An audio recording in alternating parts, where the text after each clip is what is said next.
Você compraria hoje um novo processador da Intel, uma placa-mãe, uma Z890, que é uma placa cara, sabendo que o novo grande processador da Intel provavelmente vai exigir que você troque a sua placa-mãe? Porque é exatamente isso que vai acontecer e tem mais. Há poucos dias saiu uma notícia de que a Intel está preparando um novo processador com 22 núcleos e um cachê gigante para enfrentar os Ryzen com o X3D. E pelo que foi vazado, uma dessas versões deve vir travada para overclock. E essa história fica ainda mais interessante quando a gente olha para o recém-lançado Core Ultra 7 270K Plus. No nosso grupo de overclock, o Thiago tem alcançado resultados como 49.500 pontos no Cinebench R23, usando esse mesmo processador em um sistema de refrigeração que não é um sistema de refrigeração robusto. Ou seja, em termos de resultado no Cinebench 23, esse processador ele está lado a lado com o 9950X3D2, o último que saiu da AMD, só que ele custa 1/3 do valor. O Core Ultra 7 270K Plus está sendo negociado lá fora a mais ou menos $339, $349, enquanto que o 9950X3D2 ainda está lá próximo dos $900. Aqui no Brasil, essa diferença acabou ficando um pouquinho maior ainda. Será que a Intel finalmente acertou? Ou será que estamos diante de mais um processador interessante preso, né, em uma plataforma que já nasceu com prazo para acabar? Porque, na minha opinião, o maior problema desse processador não é desempenho, também não é consumo, né? É o socket. E eu vou explicar o que é o 270K Plus. Primeiro, a gente precisa organizar essa história. A Intel lançou o Core Ultra 7 270K Plus como uma atualização do Arrow Lake. Ele utiliza o socket 1851, né, o mesmo das placas-mães Z890. É um processador com final K, portanto desbloqueado para overclock, e tem 24 núcleos. Quando você olha apenas para esse número, pode imaginar que ele deveria atropelar, né, um Ryzen com 16 núcleos. Mas precisamos entender o que são esses 24 núcleos. O 270K Plus possui 8 P-cores, que são os núcleos maiores de desempenho, e 16 E-cores, que são núcleos menores e voltados para eficiência e processamento paralelo. Então o Core Ultra 7 270K Plus ele tem 8 P-cores, 16 E-cores, 24 núcleos, 24 threads, né? Ele pega até 5,5 GHz, 36 megabytes de cache L3, 105 watts de potência base, né, e sobe lá até 250 watts em turbo, talvez até um pouco mais do que isso. Ele não possui o hyperthreading, né, então são 24 núcleos e também 24 threads. Do outro lado, o Ryzen 9 9950X3D2 tem 16 núcleos Zen 5 completos, e todos são núcleos grandes. E com o SMT, né, ele chega a 32 threads. Resumindo o Ryzen 9, então, o 9950X3D2, são 16 núcleos em 5, 32 threads, até 5.6 GB, né, GHz, 3D V-Cache nos dois CCDs, 208 MB de cache total e um TDP de 200 watts. Então, guarde essa primeira informação aí. Quando Intel e AMD falam em quantidade de núcleos, não estamos necessariamente comparando a mesma coisa, mas também eu acho que seria errado dizer que os E-cores não contam. Eles contam. E os resultados do 270K Plus estão mostrando justamente isso. O 270K está conseguindo resultados muito bons no Cinebench 23, onde a gente mede a eficiência desses núcleos mesmo. A gente está falando de pontuações próximas de 50 mil pontos com esse CPU overclockado. E já que a gente está falando de overclock, deixa eu fazer um gancho bem rapidinho, sem incomodar o vídeo de vocês, porque para quem adquiriu a minha planilha de overclock em AM5, lá no comecinho, eu já atualizei para a versão mais nova, já é a versão 1.3. Então, você que já adquiriu para fazer o overclock no seu AM5, só loga lá na QWiFi ou na Hotmart e gratuitamente baixa a nova versão para você se atualizar. Sempre que tiver alguma atualização de BIOS, alguma atualização importante ou alguma mudança mais forte, eu vou atualizar para que isso aí se mantenha ok enquanto existir o M5. Voltando aqui para os resultados do 270K, eu acho que o mais interessante de tudo isso é que esse resultado tão expressivo, ele não depende mais de nitrogênio líquido ou de algum sistema de refrigeração tão robusto assim para conseguir entregar essa pontuação. E mais ainda, essas pontuações estão sendo atingidas sem o processador passar por delete, ou seja, se a gente parar para realmente comparar, tirando a emoção dessa guerra da AMD e da Intel de lado, na verdade, os resultados do 270K estão mais fortes do que os resultados do Ryzen 9950X3D2. E eu acho que o mais relevante de tudo isso, né? Ele entrega toda essa potência, toda essa pontuação, custando 3 vezes menos. Então esse resultado mostra que os Z-Cores continuam tendo um peso enorme em cargas multicore. Aquela ideia, né, de que o Intel tem apenas 8 núcleos de verdade, eu acho que ela simplifica demais a comparação. Em jogos, os P-Cores normalmente eles terão um peso maior, mas em renderização, compactação, produtividade e Cinebench, os Z-Cores estão trabalhando e contribuindo bastante para a pontuação. E aí vem a primeira dúvida, né, já que eu gosto de overclock. Será que ele escala descendo a temperatura? Aqui entra uma diferença que eu comecei a perceber analisando os resultados que já estão publicados lá no HWBot do 270K, tá? Eu quero deixar bem claro que isso é minha leitura dos resultados disponíveis. Não é um teste científico executado com 2 processadores idênticos no mesmo sistema de refrigeração com as mesmas condições de ambiente. Também, obviamente, tem toda a variação do silício, né? Tanto na Intel quanto na AMD. Observando o comportamento geral, o 270K Plus parece entregar muito desempenho enquanto ainda está numa faixa de refrigeração relativamente convencional, né, para o mundo entusiasta. Você melhora o contato térmico se você fizer delete, né, colocar um DirectDry, usar um watercooler mais forte, esse resultado vai ficar muito expressivo. Só que aí, quando você continua reduzindo a temperatura, ele parece não escalar tensão e frequência tão bem quanto o Ryzen 950X3D2. Então a minha leitura dos resultados do HWBot, né, o 270K Plus, ele tem um resultado muito forte com watercooler e DirectDry, isso certamente, tá?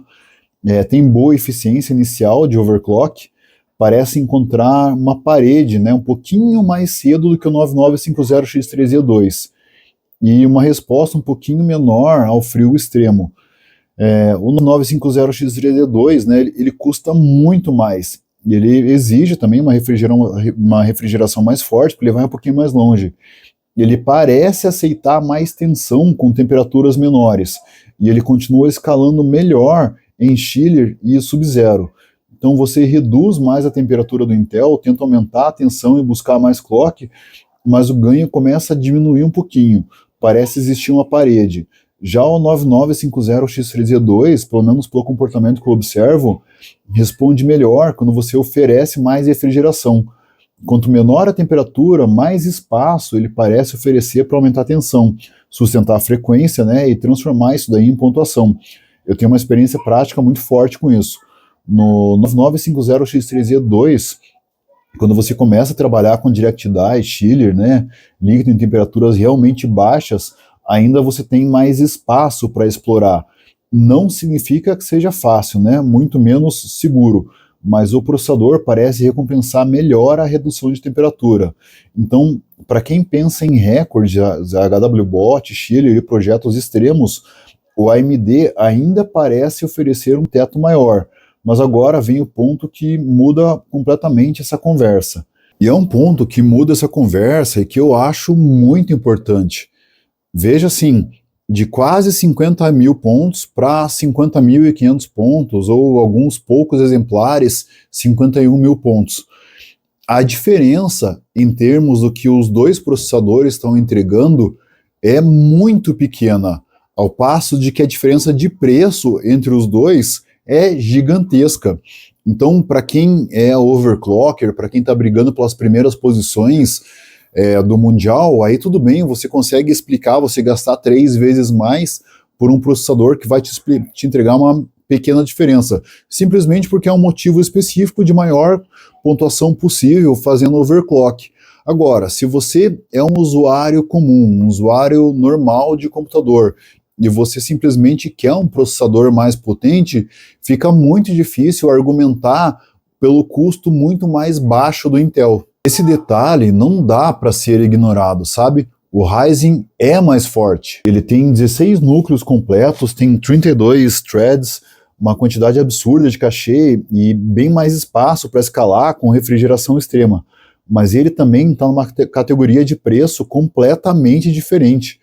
O 270K ele não precisa vencer o 9950X3E2 em tudo para ser considerado bom. E eu quero que vocês gravem isso com atenção.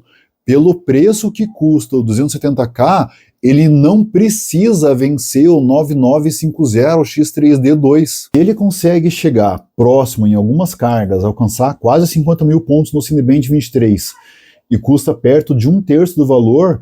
Ele já está entregando uma relação entre preço e desempenho muito forte. Ele não entrega apenas 1/3 da performance do AMD, muito pelo contrário, em cargas multicore, a diferença de pontuação pode ser relativamente pequena quando comparamos, né, com a diferença de preço. Então, nesse ponto, a gente tem que ser justo com a Intel. O 270K Plus está mostrando um desempenho excelente pelo valor cobrado. Talvez seja uma das maiores surpresas positivas da Intel nos últimos anos.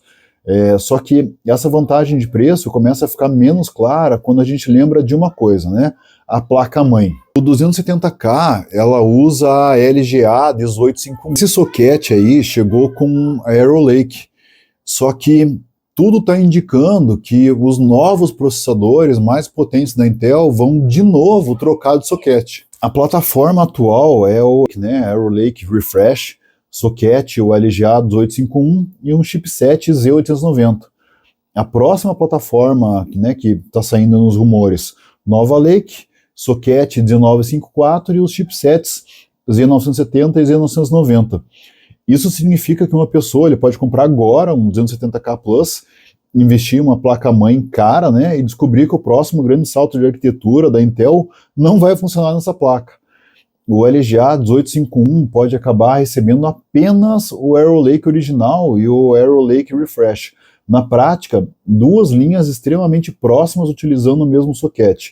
Quando chegar uma arquitetura realmente nova, troca-se novamente a placa-mãe. E esse é um ponto que sempre gera polêmica com a Intel. Eu não estou dizendo que uma plataforma precise durar para sempre, né? Existem alterações elétricas, novos padrões de comunicação, mudança na alimentação, novas pistas, PCI Express e, sei lá, vários motivos técnicos que podem justificar um novo socket. Mas para o consumidor, o resultado é simples. É mais dinheiro gasto. Você não troca somente o processador, né? Você precisa vender ou abandonar a placa-mãe anterior e comprar outra. E uma Z890 de alto nível não está barata. Então o 270K Plus ele pode custar perto de 1/3 do Ryzen 9 9950X3D2. Mas, caso você ainda não tenha uma plataforma Intel, precisa colocar na conta o custo da placa-mãe e o fato de que ela pode não oferecer um caminho de atualização futura real. É aí que o preço do conjunto começa a importar mais do que o preço do processador isolado. O Ryzen 9 9950X3D2 utiliza o socket AM5. A AMD anunciou suporte à plataforma AM5 até 2029, e ele já está ficando velho, né? Isso não significa que absolutamente toda a placa-mãe AM5 aceitará qualquer processador lançado até essa data. A gente ainda depende de uma atualização de BIOS, sei lá, capacidade elétrica, suporte do fabricante, né, outras limitações. Mas existe uma diferença enorme de perspectiva. Quem possui hoje uma boa placa X670E, uma, sei lá, B650E ou uma X870E, pode ter uma possibilidade real de instalar uma geração futura sem substituir a plataforma inteira, e isso já vem acontecendo com a AMD. Então, a AMD AM5, né? A gente tem o Ryzen 7000, o Ryzen 8000G, o Ryzen 9000, suporte anunciado até 2029 e possibilidade de novas gerações no mesmo socket. No caso da Intel, quem está comprando uma Z890 precisa considerar que o 270K Plus pode ser praticamente o final da linha para essa placa. Isso não torna o processador ruim, tá? Mas muda completamente a decisão de compra. Para quem já tem uma Z890, o 270K Plus pode ser um upgrade muito bom. A placa já está comprada, né? Você compra o processador, faz os ajustes e aproveita o desempenho. Agora, para quem está montando uma plataforma completamente nova, a conta talvez tenha que ser diferente. Não é apenas 270K Plus contra 9950X3D2.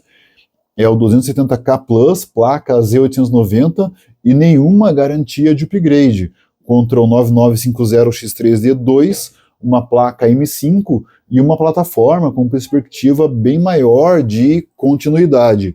Além disso, a gente não pode esquecer que, embora eu esteja falando nesse vídeo do 9950X3D2 Dual Diction, que está bem caro, a gente vê que o 9950X3D barateou bastante, e em termos de entrega, os dois são bem semelhantes.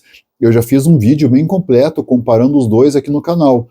A gente começa já a ver o 9950X3D2 aparecer, X3D1, desculpa, aparecer em diversas ofertas por aí, bem abaixo dos 5.000, talvez começando a beirar ali os 4.000. E isso já deixa a coisa um pouco mais interessante, porque é um baita processador e ele começa a se aproximar mais do preço da Intel, com a garantia de que o socket AM5 vai continuar valendo para as próximas atualizações. E o novo processador travado, né?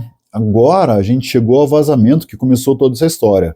Segundo informações recentes, a Intel estaria preparando duas versões de um Nova Lake com 22 núcleos.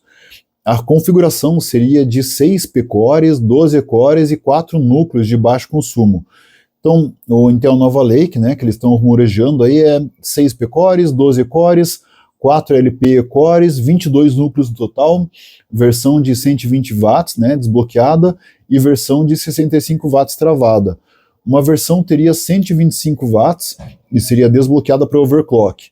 A outra teria 65 watts e multiplicador travado, mas as duas poderiam receber o chamado BLLC, ou Big Last Level Cache, é o nome do X3D da Intel. Essa seria a resposta da Intel ao 3D V-Cache da AMD. Os rumores falam em uma quantidade muito maior de cache, possivelmente chegando a 144 megabytes em determinadas configurações. E isso ainda não está confirmado pela Intel, né? É rumor, o mistério em torno de tudo isso está bem grande. Mas, caso aconteça, seria uma mudança enorme de estratégia, porque a Intel sempre vendeu muito a ideia de clock alto, multiplicador desbloqueado e memória rápida. Com a Nova Lake, poderia passar a vender também a ideia de muito cachê, consumo controlado e alto desempenho em jogos sem depender de overclock tradicional. Fico meio triste, mas é isso. E aqui está a pergunta, né? Será que um processador de 65 watts travado, mas com um cachê gigante, realmente precisa de overclock? Um processador travado pode ser bom, tá? Eu gosto de overclock, quem acompanha o canal sabe disso. Mas eu acho que é importante a gente separar o que é bacana, o que é divertido, do que realmente é usual e funcional para um usuário de verdade. Em processadores modernos, o ganho de overclock que a gente consegue obter hoje, atualmente, não é já o mesmo ganho que a gente conseguia obter overclockando um processador há 15 anos atrás. Os algoritmos, né, de boost já utilizam boa parte desse overclock e fica disponível ali para o PC sem você precisar fazer configuração nenhuma. Se o Nova Lake de 65 watts conseguir ter uma boa entrega, realmente ter um cachê grande e sustentar esse clock durante a utilização, mesmo que ele não precise ou não aceite fazer overclock, vai ser sim um processador bem interessante para o usuário final. Além disso, travado, não é que necessariamente você ainda não vai conseguir fazer alteração nenhuma, né? Você ainda pode mexer em algumas configurações da placa, pode fazer overclock na memória RAM, a gente tem outras saídas ainda para contornar um pouco disso. Pensando assim, talvez, para a grande maioria dos usuários, a perda de verdade seja mínima. E para os entusiastas, para os overclockers, obviamente, a versão destravada vai ser a versão mais interessante. Então, para mim, essa questão que está todo mundo falando dele vir travado para overclock não é necessariamente o problema. Eu acho que o problema maior que a gente tem com a Intel hoje é a real necessidade de você precisar comprar uma nova placa-mãe. Além desse modelo de 22 núcleos, os vazamentos também apontam processadores Nova Lake muito maiores. Podemos ter uma configuração chegando a 52 núcleos híbridos, né? Seriam 16 P-cores, 2 E-cores e 4 núcleos de baixo consumo. Também apareceram informações sobre os limites elétricos próximos de 474 watts nos modelos mais extremos. Isso não significa que todos os Nova Lake vão consumir isso, muito menos que o modelo gamer de 65 watts chegará perto disso.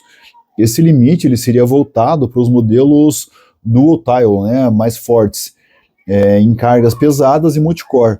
Mas isso mostra que a Intel pode dividir a família em dois caminhos completamente diferentes.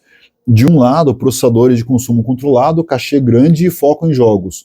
De outro lado, verdadeiros monstros de multicore voltados para renderização, produtividade e benchmarks. E é aí que a gente tem uma nova discussão. Será que os 52 núcleos híbridos conseguirão superar os 16 núcleos completos do Ryzen em produtividade? Lembrando que o Zen 6 talvez venha com 24 núcleos. Como que vai ser a comunicação entre os tiles, né? Como ficará a latência?